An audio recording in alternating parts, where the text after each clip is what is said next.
نحمده ونصلي على رسوله الكريم اما بعد اے خاک وطن عبد وفاؤں کا صلہ دے اے خاک وطن عبد وفاؤں کا صلہ دے میں ٹوٹتی سانسوں کی فصیلوں پہ کھڑا ہوں میرے محترم بزرگوں آج ہمیں بے حد خوشی ہو رہی ہے کہ ہم علماء اکرام اور اپنے آباء و اجداد کی قربانی کے نتیجے میں ترنگا لہرا کر آزادی کا جشن منا رہے ہیں میرے بزرگوں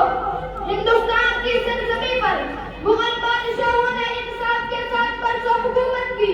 لیکن ایک وقت وہ بھی آیا کہ تن کے گورے اور من کے کالے انگریزوں نے اس کینیا کا پنی قائم کرنے کے بہانے ہندوستان کی سرزمین پر قبضہ کر کے ہندوستانیوں پر ظلم و ستم اور ناانصافی کا بازار گرم کیا اور اس ملک کے باشندوں کا دینا حرام کر دیا ایسے وقت میں انگریزوں کے خلاف سب سے پہلے فتویٰ دینے والے شخص شاہ عبدالعزیز محدث دہلوی رحمۃ اللہ علیہ تھے ان کے فتوے کے اثر سے پورے ہندوستان کے چپے چپے میں جذبہ جہاد پیدا ہوا اس کے بعد تحریک ریشمی رومانچ چلایا گیا تحریک بالا کوٹ چلایا گیا ہندوستان چھوڑو تحریک چلی شاملی کا جہاد ہوا اور اس جہاد آزادی میں سینکڑوں علماء اکرام کو پھانسی دی گئی ہزاروں مجاہدین آزادی کے پھانسی کے پھندے چوبے ہمارے آباء و اجداد نے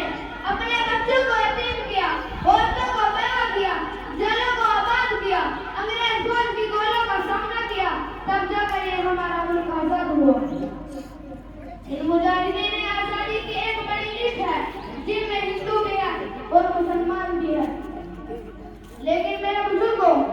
آج مسلمانوں کو ہندوستان کے اندر ملک کا الطاف کہا جا رہا ہے ارے انہیں کیا معلوم اس ہندوستان کی آزادی کے لیے بالا کوٹ کی پہاڑی پر سید احمد شہید اور شاہ اسماعیل شہید رحمۃ اللہ علیہ نے اپنی جان دی ہے ارے انہیں کیا معلوم اس ہندوستان کی آزادی کے لیے شاملی کے میدان میں علماء دیوبند قوموں کا نشانہ بنے ہیں ارے انہیں کیا معلوم اس ہندوستان کی آزادی کے لیے شیخ الہند اور شیخ الاسلام کالا پانی گئے ہیں ارے انہیں کیا معلوم اس ہندوستان کی آزادی کے لیے 51,000 علماء کو جلایا گیا ارے انہیں کیا معلوم اس ہندوستان کی آزادی کے لیے دہلی کے چاندنی چوک سے لے کر خیبر تک علماء کی گردنوں پر لٹکایا گیا لیکن میرے بزرگوں اس کے باوجود بھی ہندوستان کے اندر مسلمانوں پر ظلم و ستم کے پہاڑ توڑے جا رہے ہیں اور انہیں ان کے حقوق سے محروم کیا جا رہا ہے لیکن میرے بزرگوں ملک سے محبت کرنا یہ ہمارا ایمان ہے اگر کسی مؤرخ نے ہندوستان کی تاریخ قلم سے لکھی تو ہم وہ ہیں جنہوں نے اس ملک کی تاریخ خون سے لکھی ہے میرے دوستوں ہم اس ملک کے حصے دار ہیں کرایہ دار نہیں ہیں وطن کی پاسبانی جان و ایمان سے بھی افضل ہے وطن کی پاسبانی جان و ایمان سے بھی افضل ہے